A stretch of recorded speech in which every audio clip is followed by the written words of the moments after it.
My mother is an Anganwadi worker. I am studying Utkramis Madhyamik Vidyalaya Barwara. My hobby is reading and I am become an IPS officer. That's all about me. Thank you. तो मेरे यहाँ बैठने की जगह नहीं, कमरा नहीं है। नमस्कार आंगनबाड़ी बहनों, स्वागत है आप सभी का हमारी आज की इस बेहद महत्वपूर्ण और खास वीडियो में। मेरा नाम है विक्रम सिंह और आप देख रहे हैं ICDS न्यूज। आज की यह वीडियो आप सभी आंगनबाड़ी बहनों के लिए बहुत ही ज़्यादा महत्वपूर्ण होने वाली है, क्योंकि आज की इस वीडियो में ढेर सारी महत्वपूर्ण जानकारियाँ, ढेर सारी महत्वपूर्ण खबरें आपको बताने वाले हैं, जिसमें आंगनबाड़ी बहनों को दिए जाने वाले नए काम के विषय में जानकारी देंगे। साथ ही साथ आंगनबाड़ी बहनों के लिए चेतावनी है, सरकार की नाकामी दिखाएंगे, तमाम ऐसी महत्वपूर्ण जानकारी देंगे जिसके विषय में आप सभी को जानकारी होना बेहद जरूरी है। एक ऐसी सूचना भी आपको देंगे जिसके बारे में अगर आपको जानकारी नहीं हुई तो शायद आपको बड़ा नुकसान झेलना पड़ सकता है। तो वीडियो को पूरा लास्ट तक जरूर देखिएगा। वीडियो अगर पसंद आए तो वीडियो को लाइक करिएगा, शेयर करिएगा अपनी जैसी आंगनबाड़ी बहनों के साथ, और चैनल को सब्सक्राइब नहीं किया है तो चैनल को भी जरूर सब्सक्राइब करिएगा। सबसे पहले आप हमारी एक आंगनबाड़ी बहन की बेटी का एक छोटा सा वीडियो क्लिप देखें। आपकी इंग्लिश कैसी है? ठीक ही ठाक है, उतनी अच्छी नहीं बोल है, लेते इंग्लिश आप? थोड़ा बहुत। Introduce yourself. Yes sir. My name is Nishu Kumari. My father name is Mr. Suvesh Kumar. He is a farmer and my mother is an Anganwadi worker. I am studying Utkramis Madhyamik Vidyalaya Barwara. My hobby is reading and I am become an IPS officer. That's all about me. Thank you. अच्छा, तो हमारी इस आंगनबाड़ी बहन की बेटी के इस talent के लिए, उनकी इस प्रतिभा के लिए वीडियो को एक लाइक जरूर करिएगा। एक बहुत ही महत्वपूर्ण सूचना है आंगनबाड़ी सेविका सहायिका बहनों के लिए, जो कि सबीना आजमी बहन के द्वारा हमारे पास सूचना भेजी गई है, जिनके द्वारा लिखा गया है कि दिनांक 1/4/2024 से पोस्टर ट्रैकर के माध्यम से आंगनबाड़ी केंद्र संचालन की निगरानी की जा रही है।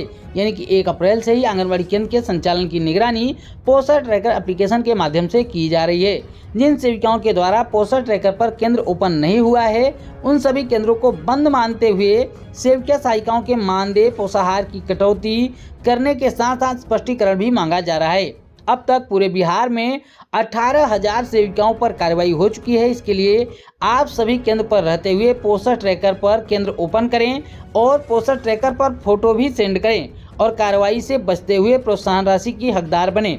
सबीना आजमी बहन हैं, जो कि जिला कार्यकारी अध्यक्ष हैं किशनगंज जिले की बिहार राज्य आंगनबाड़ी कर्मचारी यूनियन की। उनकी तरफ से ये महत्वपूर्ण सूचना दी गई है।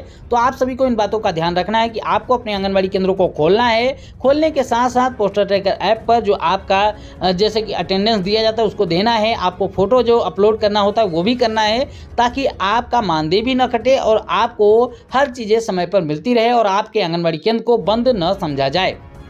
एक महत्वपूर्ण खबर देख सकते हैं कि आज से शुरू होगा विशेष संचारी रोग नियंत्रण अभियान। जी हाँ, इस महीने आंगनबाड़ी बहनों को इस विशेष कार्य को करना होगा। इसके संबंध में यहाँ पर आर्टिकल प्रकाशित किया गया है, जिसमें लिखा गया है कि प्रदेश में 1 से लेकर 30 अप्रैल तक विशेष संचारी रोग नियंत्रण अभियान चलेगा। सोमवार से शुरू हो रहे इस अभियान में संचारी यानी कि बैक्टीरिया जनित जो भी रोग हैं उनके नियंत्रण करने के लिए विविध गतिविधियां चलाई जाएंगी। इसके लिए स्वास्थ्य विभाग के साथ साथ 12 अन्य विभागों के अधिकारी और कर्मचारी भी इसमें जुटेंगे। आपको बता दें कि अभियान में जल जनित रोग, जैसे कि जल से उत्पन्न होने वाले मच्छर हैं, उसके बाद जो रोग हो जाते हैं या फिर जल के कारण कोई भी रोग होते हैं, उसके बचाव के लिए उपाय बताए जाएंगे। इसके साथ साथ आप सभी को पता है कि गर्मियाँ आ चुकी हैं, तो गर्मियों में लू से बचने के उपाय भी बताए जाएंगे। इसके अलावा विद्यालयों और आम लोगों के प्रचार प्रसार के निर्देश भी दिए जाएंगे। वहीं पर सभी जिलों में 10 से लेकर 30 अप्रैल तक दस्तक अभियान भी चलाया जाएगा। इसके तहत स्वास्थ्य कार्यकर्ता घर घर जाकर साफ सफाई और स्वास्थ्य के प्रति लोगों को जागरूक करेंगी। आशा और आंगनबाड़ी कार्यकर्ता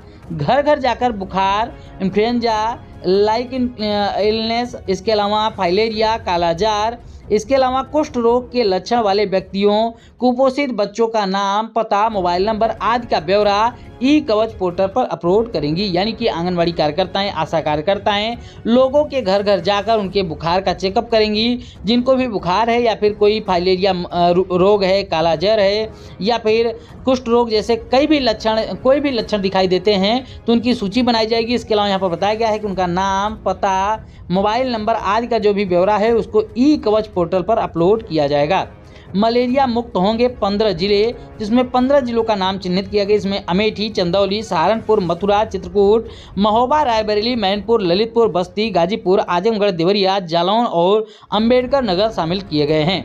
एक और महत्वपूर्ण वीडियो क्लिप देखिए। सर मेरा नाम सुनीता वर्मा है, आंगनबाड़ी। जी, सर मेरे यहाँ बैठने की जगह नहीं है।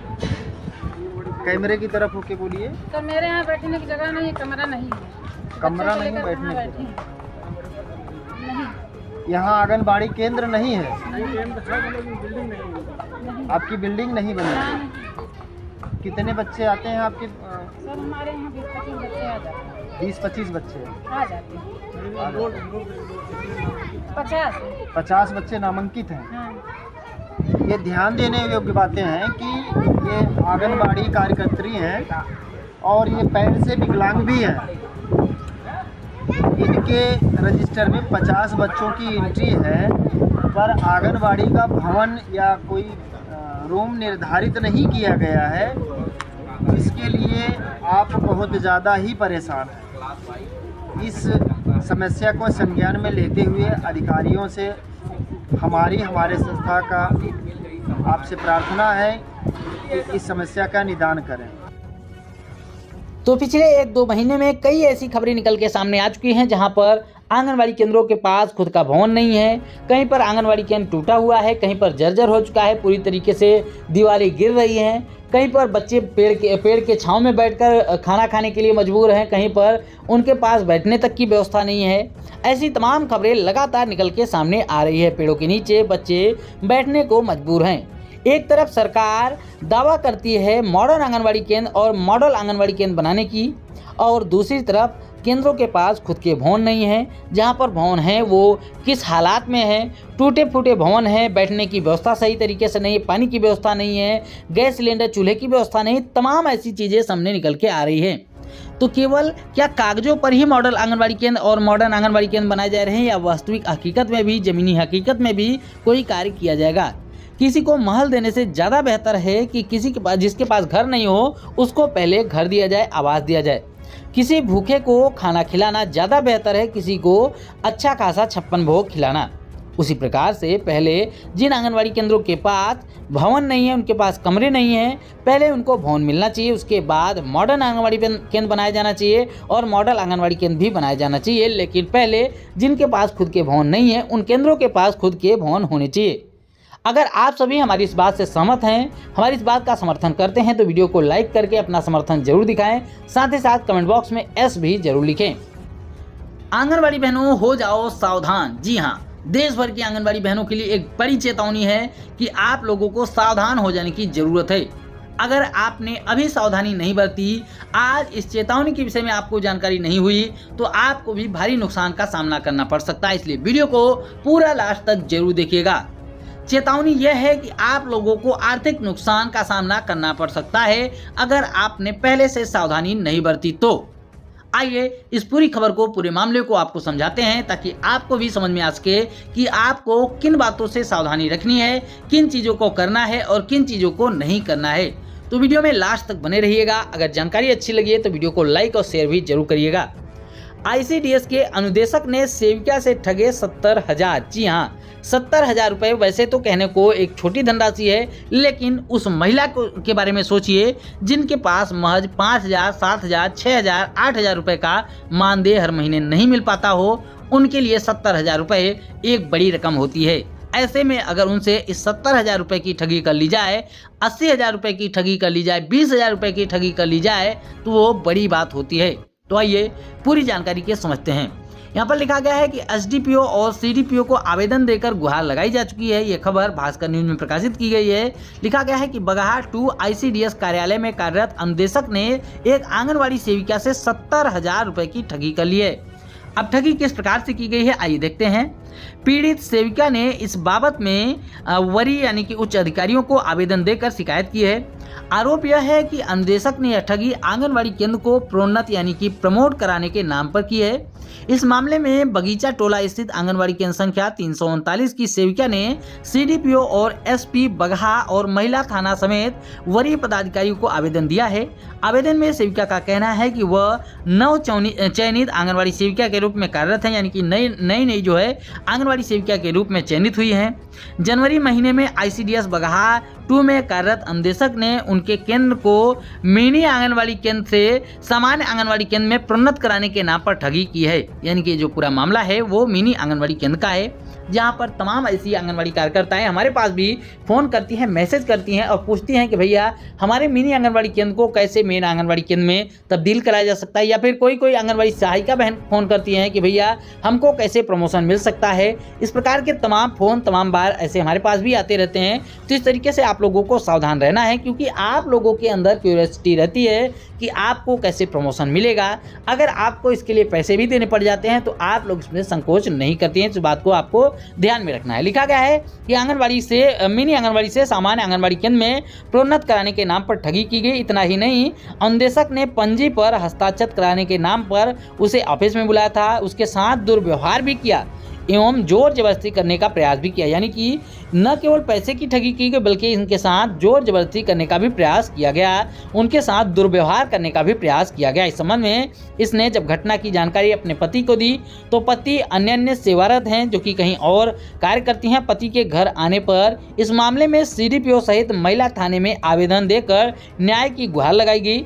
CDPO सावित्री दास ने बताया कि सेविका के आरोप की जांच के लिए टीम का गठन कर दिया गया है। जांच के निष्कर्षों के आलोक में उचित कार्रवाई की जाएगी। SDPO कुमार देवेंद्र ने बताया कि इस मामले में महिला थानाध्यक्ष को जांच का निर्देश दिया गया है। तो इस तरीके से पूरा मामला आप समझ सकते हैं कि यहाँ पर एक आंगनवाड़ी जो मिनी आंगनवाड़ी सेंटर होते हैं उसकी आंगनवाड़ी सेविका हैं, उन्होंने अपने आंगनवाड़ी केंद्र को प्रमोट करा के, जो कि आप सभी को पता है कि इस समय मिनी आंगनवाड़ी केंद्रों को प्रमोट करके मेन आंगनवाड़ी केंद्र के रूप में तब्दील किया जा रहा है। ऐसे में ठगी का मामला सामने निकल के आ रहा है। एक मामला और भी सामने निकल के आ रहा है। आप सभी को पता है यूपी में 23,000 से अधिक आंगनवाड़ी सेविकाओं के पदों पर भर्ती की जा रही है। ऐसे में भी एक मामला सामने निकल के आ रहा है कि यहाँ पर आंगनवाड़ी सेविका के पद पर भर्ती कराने के नाम पर जो अधिकारी है या फिर फ्रॉड लोग हैं वो लोग ठगी कर रहे हैं। तो इन चीज़ों से आपको सावधान रहना है। आपको कहीं पर भी पैसे देकर काम नहीं कराने हैं, किसी को भी पैसे नहीं देने हैं, क्योंकि जो भी चीज़ें होंगी वो जेन्युइन तरीके से होंगी।